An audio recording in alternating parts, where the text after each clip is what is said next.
Good afternoon, everyone. Thank you for being here. Sorry for the delay. America must always pay our bills. Period. Full stop. That has been done under Democratic presidents and Republican presidents, largely without gamesmanship, partisanship, or brinksmanship. Because the consequences of a dangerous default will be catastrophic for everyday Americans. No one should want that to happen. 3 times under the Trump administration, Democrats made sure that America would not default and that we paid our bills. Notwithstanding our strong public policy disagreements with the Trump presidency, including but not limited to the passage of the GOP tax scam, where 83% of the benefits went to the wealthiest 1% to subsidize the lifestyles of the wealthy, the well-off, and the well-connected, and stick the American people with $2 trillion worth of debt. In fact, in our nation's 247-year history, 25% of the nation's debt was accumulated during the Trump presidency. That's fiscal responsibility. But yet 3 times, House Democrats worked with the Trump administration without gamesmanship, partisanship, brinksmanship to make sure that America did not default and that we paid our bills. So why are things different right now? Why are House Republicans being so unreasonable and so extreme? Unfortunately, we can only really draw one conclusion as we are on the brink of default. House Republicans are determined to either extract deep, painful cuts that will hurt the health, the safety, or the well-being of everyday Americans, or crash the economy, default on our debt, and trigger a painful recession. Those are the 2 options that House Republicans see as the only viable paths forward.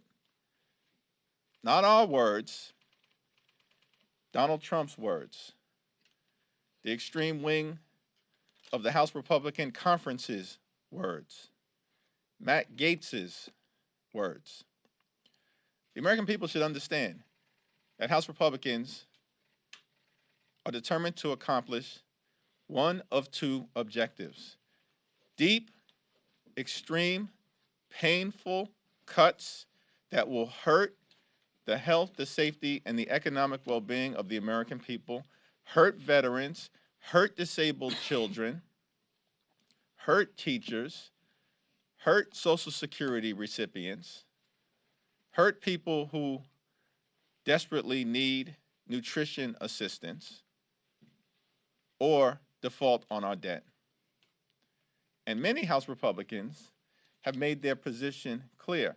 House Republicans are determined to crash the economy because they believe it will benefit them politically. That is the only explanation for their extreme and inherently unreasonable behavior. Catherine Clark. Thank you, Mr. Leader. So here we are, just days away from economic catastrophe, days away from higher mortgage payments, car loans, gutted retirement accounts, days away from losing 8 million jobs. Why? Because House Republicans have decided to default on America. So let's set the record straight. 1, this is a battle between extremism and common sense. From the beginning, the White House has put forward reasonable solutions. On March 9th, the president released a budget that invests in the success of families and businesses while cutting the deficit by $3 trillion. Republicans waited until April 25th to respond with their Default on America bill. Extreme cuts to veterans' health care, to child care, to first responders, to teachers, to the hungry people in this country, all to fund payouts for polluters and for those who want to cheat on their taxes. This is not normal. This is a hostage situation. Even Matt Gaetz recognized that today. He said Republicans don't feel like we should negotiate with our hostage. Speaker McCarthy and Patrick McHenry both admitted that avoiding default is the only concession they're willing to offer. And who has the GOP taken hostage? It's not the White House, it's not Congress, it's not Democrats, it's the American people.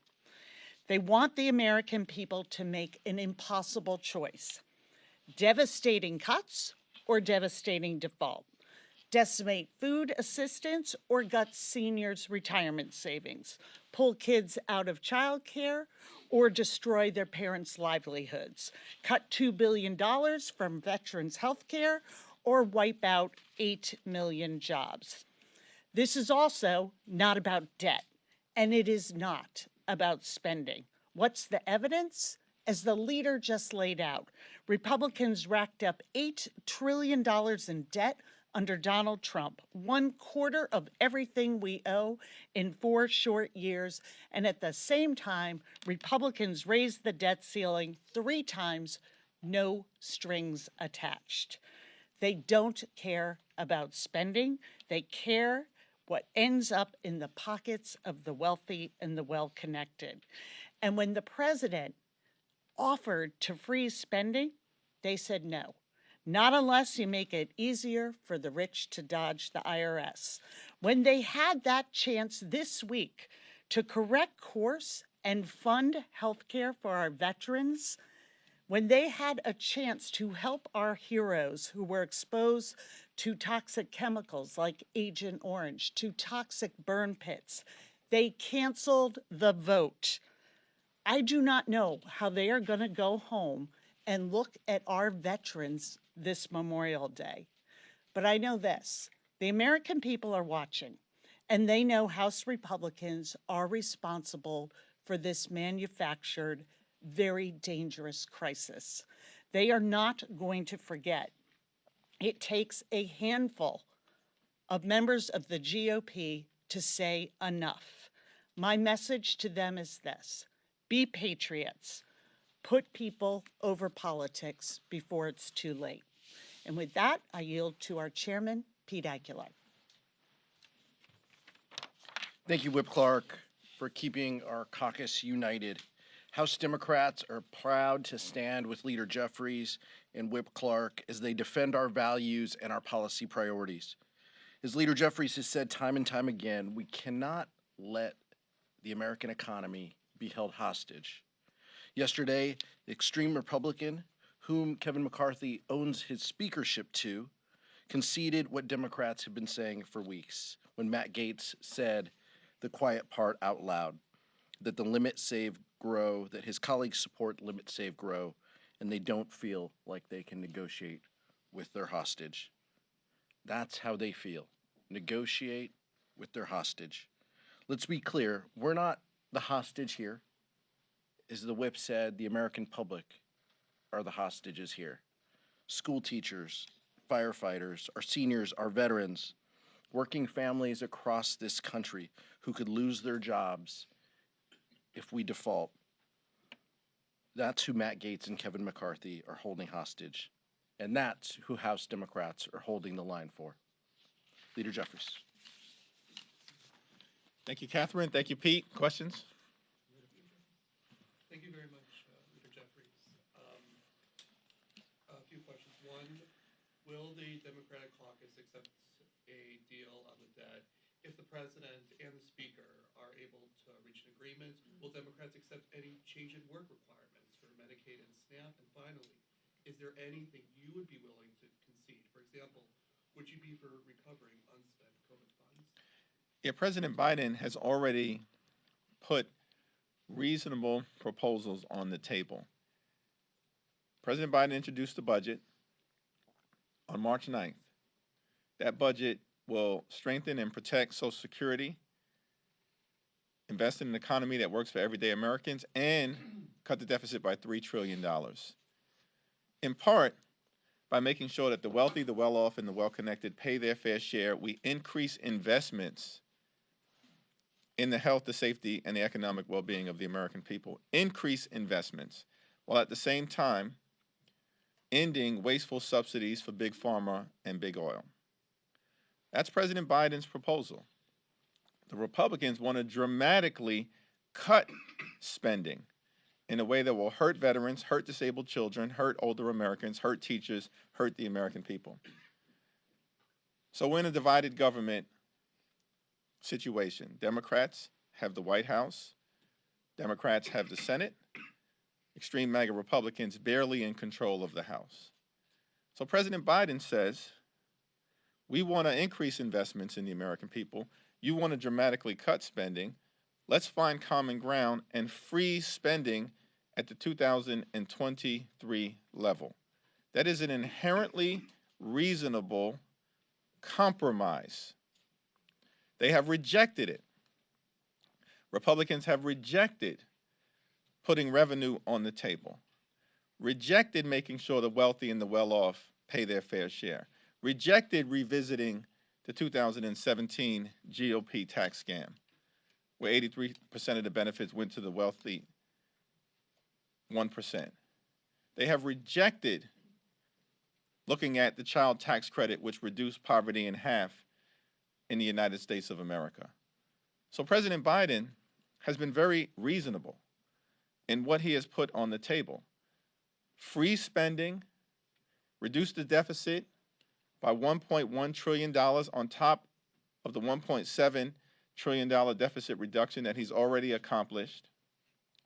And through the appropriations process, let's work together to figure out how we can do more to both invest in the American people and deal with our financial situation into the future. That's reasonable. That's reasonable. Thank you. Good afternoon. How do you sell this to your caucus, depending on what the deal is, when you say, okay, freeze things at 2022 levels? 2023 levels. 2023 levels. Freeze things at, so how do you sell this to your caucus if you say freeze this at 2023 levels? Yet some might say, well, that is a cut. You know, sometimes this is in the eye of the beholder. A change in the rate of growth when you're expecting it to go up at a certain rate could be interpreted as a cut. Is that going to be a problem on your side of the aisle? What I'm saying is that it's reasonable for all sides to consider a common ground, middle of the road position, which is to freeze spending at the 2023 level. That is not an extreme position, which is what the Republicans hold. It's not everything that Democrats want, but it is a middle ground position, which President Biden has offered to House Republicans, and they have rejected it because they are only interested in taking hostages or crashing the American economy. Catherine? Mr. Leader, do you have regrets that your party did not raise the debt ceiling when it was in the majority? It's not my understanding that the challenge was not addressing the debt ceiling because Democrats refused to do it. But it's my understanding that Republicans in the Senate were unwilling to discuss this issue last December, perhaps because they wanted to set up a hostage-taking situation. Leader Jeffries, where do you stand on the 14th Amendment? Well, I think that President Biden has indicated that he believes he may have the power under the 14th Amendment to take this step if we are hurtling toward a dangerous default, and I think I'll leave it at that. Is there still a version of permitting reform that can work as part of this process? That's unclear. I think we have to find common ground around the spending issue, which has been at the center of the unreasonable demands that Republicans have articulated, and President Biden has indicated a willingness to freeze spending. That is reasonable, and that's trying to establish some common ground with the other side of the aisle, which they've rejected because apparently they are determined to default on our debt and to crash the U.S. economy. I want to yield to Catherine to make an announcement. We just want to let you all know that we have the full Democratic caucus on the discharge petition, all 213, which is another sign of the unity that we have. And we know who we're fighting for. It's the American people. And that's what continues to drive our work. And what we are seeing here is a GOP caucus that has become extreme and has decided that they are working for the wealthy and the well-connected at the expense of every other American. And we only have to look ahead to see what their plans are for the month of June, which is doubling down on the tax scam of 2017. So let's be clear what this exercise is. They are willing to default the full faith and credit of the United States, which we have never done before.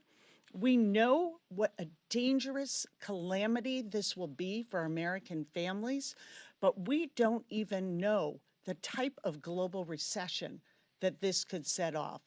And while they are talking about fiscal responsibility, they're already planning to support further tax cuts for the wealthy. This is where the GOP is. This is why it is so dangerous and so much at stake. And the difference between the unity of the Democratic Party is that for our differences in ideology and approaches, we have the shared value of putting Americans' security first.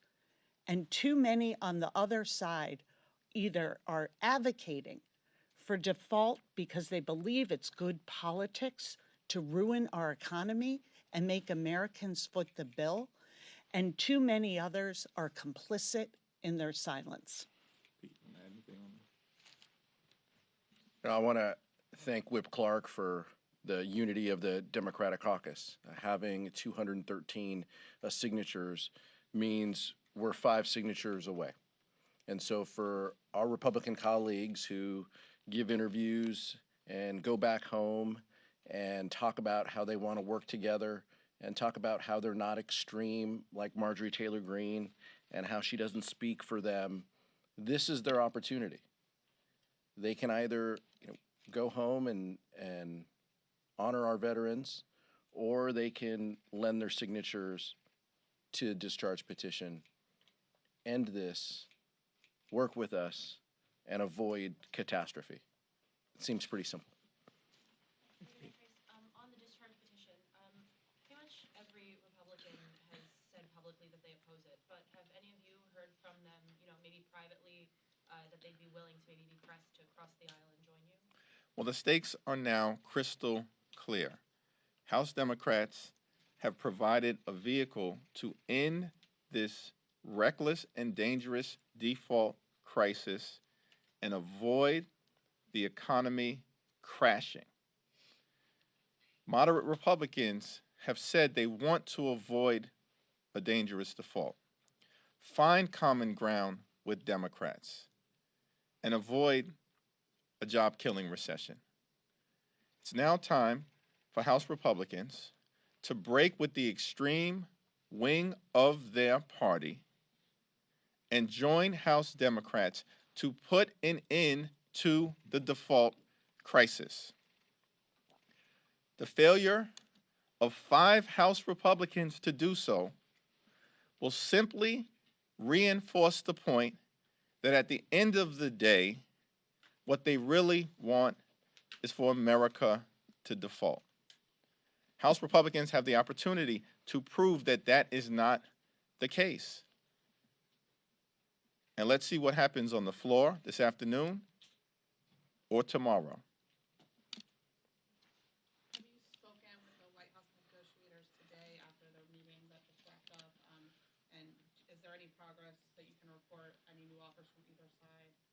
I have not had the opportunity to speak to the designees of the White House today or anyone from the White House this afternoon, but I do look forward to having a conversation with them.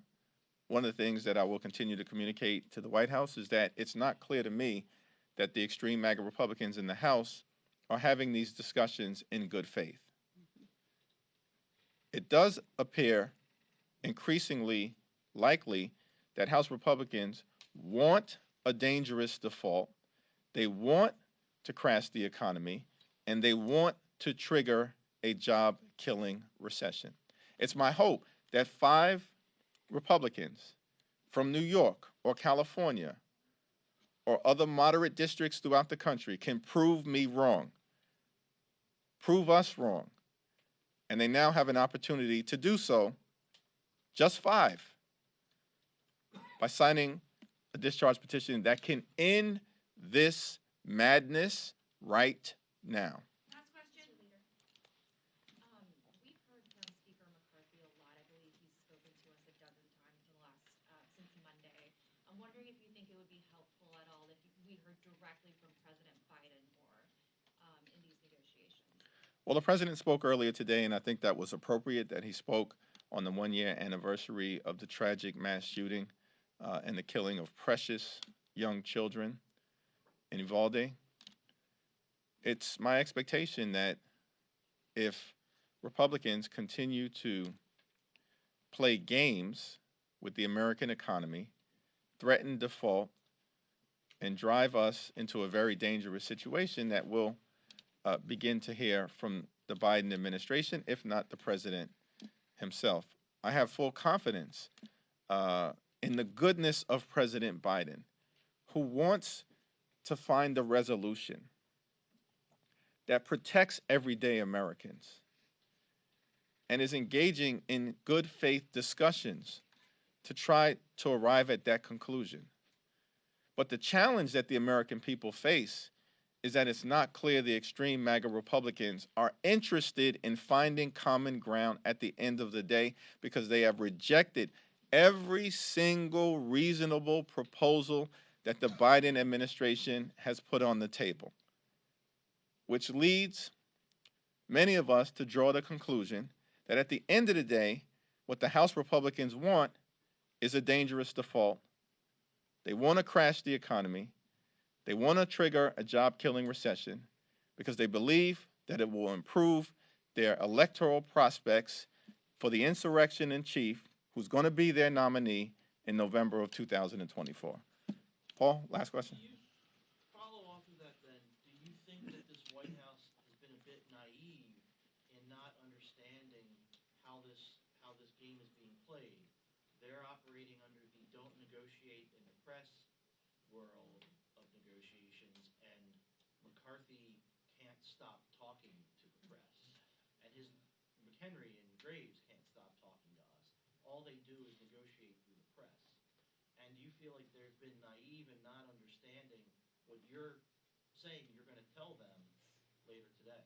Well, the more that House Republicans talk, the more information and insight the American people have into their true motives, which is that they are engaged in a hostage-taking situation. The hostage is the American economy and everyday Americans, and apparently, at the end of the day, they're willing to shoot the hostage. That's our view as House Democrats.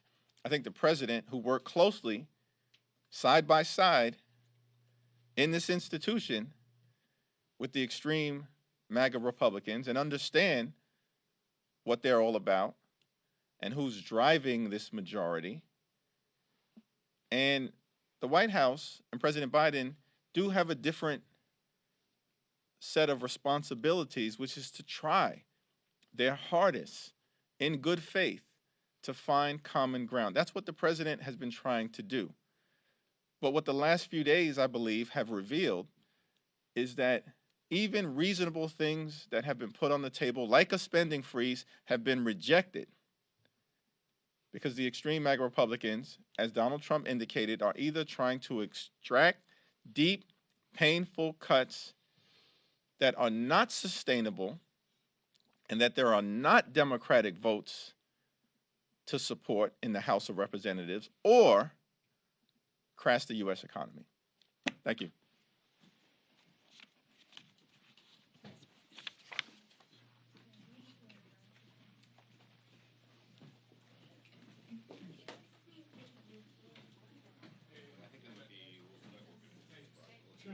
see it work, it's been